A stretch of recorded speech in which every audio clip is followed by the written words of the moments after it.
மின்சாரத்துறையாக இருக்கட்டும், போக்குவரத்து துறையாக இருக்கட்டும், எல்லாமே பல்வேறு சிக்கல்கள் இருக்குது. கிட்டத்தட்ட 20-25 வருஷங்களுடைய பிரச்சனைகளை இப்பயும் சந்திச்சுட்டு தான் இருக்கிறோம். ஒரு நிதி நெருக்கடியை பொறுத்த வரைக்கும் நம்முடைய தமிழக அரசு என்ன சொல்லியிருக்கிறாங்கன்னா, நிதியமைச்சர் என்ன சொல்லியிருக்கிறாருன்னா, அந்த பட்ஜெட் தாக்கல் செய்யப்படும் பொழுது அந்த ஒரு வெள்ளை அறிக்கை அந்த நிதி நிலைமையை பற்றி ஒரு வெள்ளை அறிக்கை வெளியிடப்படும். அதன் அடிப்படையில் திட்டங்களோட இதாக இருக்கட்டும், இல்லை அவங்க தேர்தல் சொன்ன வாக்குறுதிகளாக இருக்கட்டும், எதை செய்ய முடியும், உடனே செய்ய முடியும், எதை காலந்தாழ்ந்து செய்ய முடியும், எதை செய்ய முடியாதுங்கிற விளக்கத்தை கொடுக்குறேன்னு சொல்லியிருக்கிறாங்க.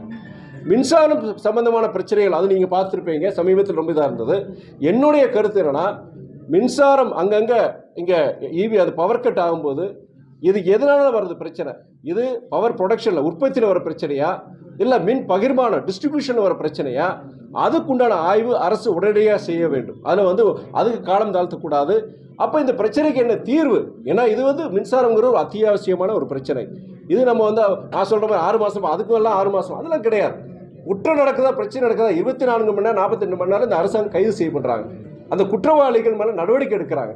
அதே வேளை மின் இந்த பிரச்சனைகளை பொறுத்த வரைக்கும் அதுக்கு அந்த துறை சார்ந்த அமைச்சர் சொல்லியிருக்கிறார், நாங்கள் எந்தெந்த பிரச்சனைகளால் ஆயிருக்கிறது. ஆனால் சில இடங்களில் பொறுத்த வரைக்கும், இப்போ சென்னையில் பொறுத்த வரைக்கும் அந்த ஆவடி, பெரம்பூர் போன்ற பகுதிகளில் அது திட்டமிட்டு சில சமூக குற்றவாளிகள் அவங்க சில இதில் ஈடுபட்டிருக்காங்க. அதனால் அங்கே மின் தட்டுப்பாடு அங்கே நடந்திருக்கு. ஸோ மொத்தத்தில் இதுக்கு உண்டான ஒரு தெளிவான ஒரு அறிக்கையை அரசாங்கம் வெளியிடுங்கிறது என்னுடைய கருத்து. மின்சாரத்துறையாக இருக்கட்டும், போக்குவரத்து துறையாக இருக்கட்டும், எல்லாமே பல்வேறு சிக்கல்கள் இருக்குது. கிட்டத்தட்ட 20-25 வருஷங்களுடைய பிரச்சனைகளை இப்பயும் சந்திச்சுட்டு தான் இருக்கிறோம்.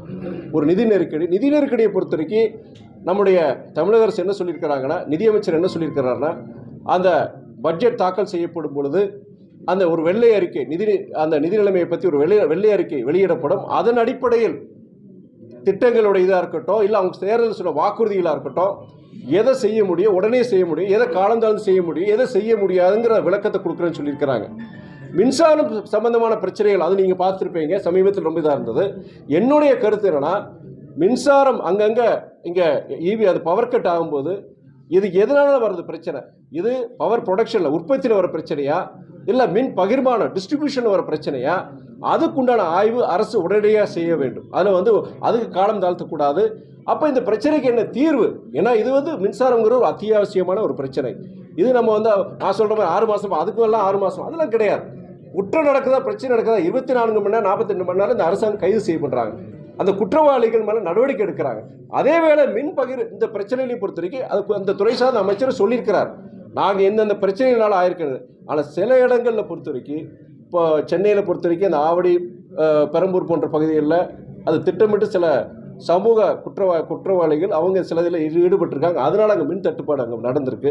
ஸோ மொத்தத்தில் இதுக்கு உண்டான ஒரு தெளிவான ஒரு அறிக்கையை அரசாங்கம் வெளியிடுங்கிறது என்னுடைய கருத்து.